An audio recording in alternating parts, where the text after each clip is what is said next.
Welcome back to comics, to Hot Comics TV, and Search and Destroy by Atsushi Kaneko, based on the works of Osamu Tezuka, the creator of Kimba the White Lion, and obviously Astro Boy, and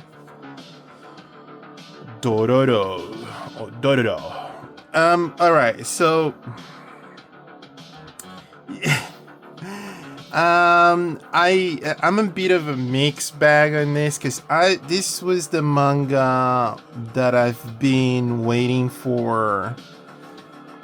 This was my anticipated manga for this year, and I kind of been waiting on this for quite a long time because I remember seeing this in Japanese, and so I said to myself, you know what, I'm not gonna bother with the Japanese one because even though that I really love the work that Kaneko is bringing in onto the table, I'm gonna wait for it. But this is Doroo, the Bible book.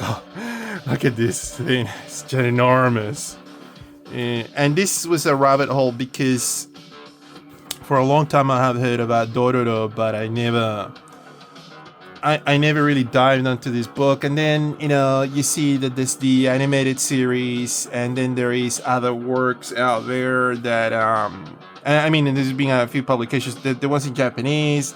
Never dive onto it because if it's in Japanese, obviously I don't know how to read the language, and this, when it got printed, it was published whenever this came out. It was quite a treat for someone. Yeah, this is early 2000s. That's what I thought, 2008. And when this finally came out, I didn't dive into it until many years later. And might have been 20. I can't really remember when I got this. But the point that I'm trying to get to with this book is that this is quite the collection, and what an adventure! What an adventure! Osamu Tezuka, it's the master, But this is based on this. Obviously, this is feudal medieval Japan, and this is a cyberpunk thing. Now, why I'm upset about the publication is that this is just so small. This is a bunko, and this is a normal comic book size affair that we have here in the West. I just love the fact that I got the Omega Man, and I got Lolo's first appearance, and then I got this. But seriously, what I'm a bit burnt about this is that the dimensions of this is just so small. And I remember seeing these publications in French and in German and in every other language, in Italian. The Europeans went ahead and got this quite before they got the localization, they got the contract. Copyrights ahead of the American publisher. And then Fantagraphics, I was delighted to hear that Fantagraphics was going to do this, but I thought they were going to treat this as a hard book, as a hardcover, and it was going to be a lot bigger than this. This is only standing at around, it's very affordable, don't get me wrong. I mean, that's probably the angle that the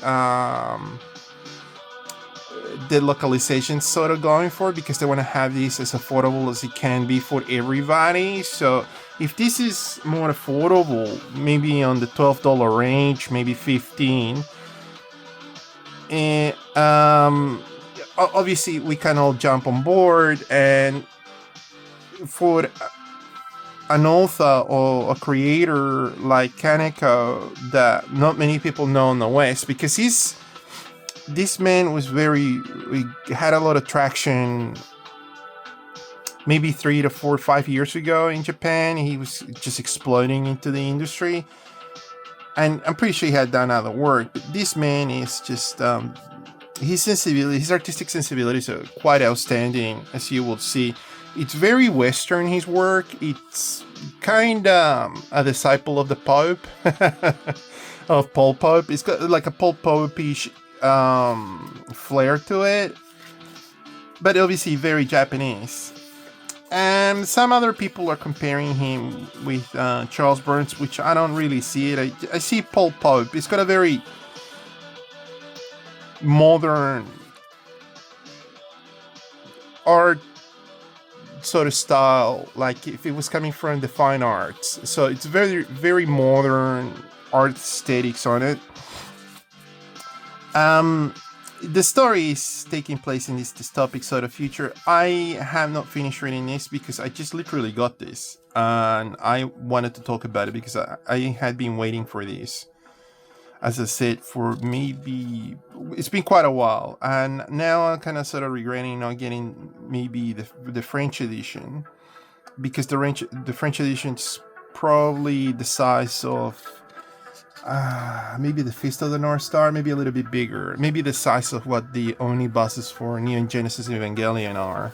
So you get more art. The real estate of the page is a lot bigger, so you'll be able to sort of appreciate more of the and enjoy more of the work, and sort of be able to sort of look at the work, because the artwork is the thing that's taking the narrative across. Anyway, you can sort of see that Kaneko's work is quite beautiful, and it's outstanding. But my criticism is that why is this so small? And I understand maybe why they're doing it, because they want to localize it. Localization is very expensive, and too also because of the fact that it's a new book coming out, and it's also an adaptation of an existing story. I don't know. I mean, look at this. This is beautiful. Now, I was shocked to see that this is not actual traditional media. This is all digital. I saw him on a video. Go take it. Look him up. Look at Kaneko Atsushi Kaneko, and you'll see interviews, and you'll see a video where he's laboring, and specifically on this panel that you're looking at, and it's all digital. He's just working with his Wacom pen, and he's just or tablet, and he's just working and laboring away. And obviously, he's doing this sort of traditional work, but it's all beautiful work. I like the punk aesthetic, because this is very punk to me. Or you could even call it cyberpunk, because of the fact that it's taking place in a dystopic future where it's all, what do you call it,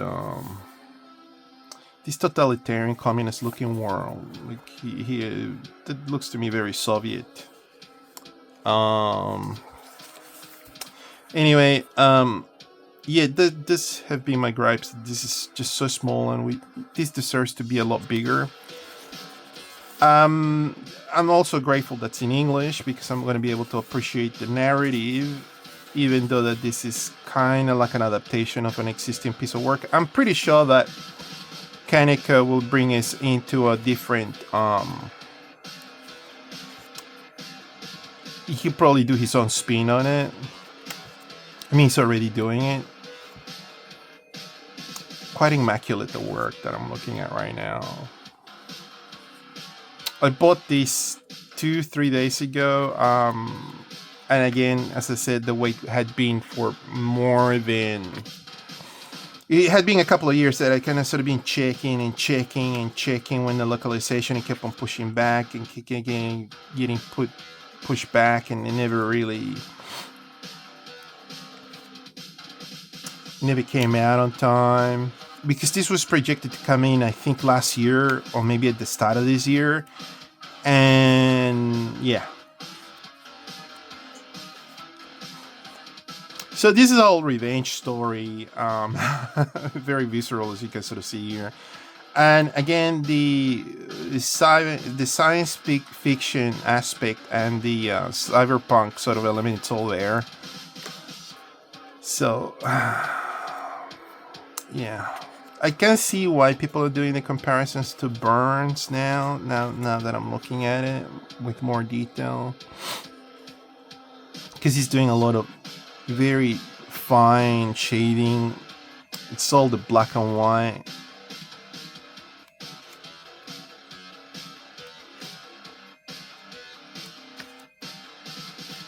Beautiful work. Beautiful work.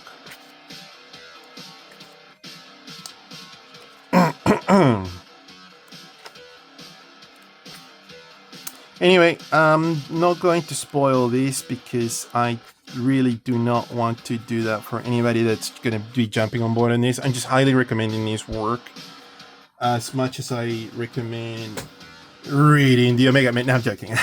Reading the original Doroo, and also recommending the animated series.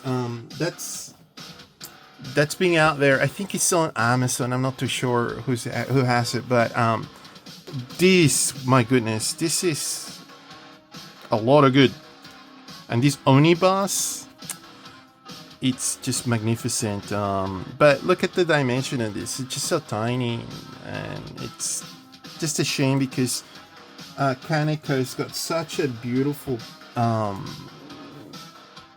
aesthetic and art direction and character design that we should be enjoying this at a larger scale. I hope that this gets reprinted at one or another point. Always demanding for more people, more, and I will buy it again if it's at a bigger scale book. I don't know, maybe it was a cost thing. Fantagraphics tends to do I never really had a complaint about Fantagraphics in the past, or complaints about their book manufacturing, but I think probably this is the most affordable sort of avenue that they're giving us right now. Anyway, Search and Destroy, an adaptation of or based on Dororo. I'm pretty sure that what Kaneko is doing is he's gonna go with his own path and create and do a narrative. So yeah, it's gonna be cool. Anyway, thank you so much for your time. Please like and subscribe and all those wonderful good things. Until next time, thank you. Bye bye.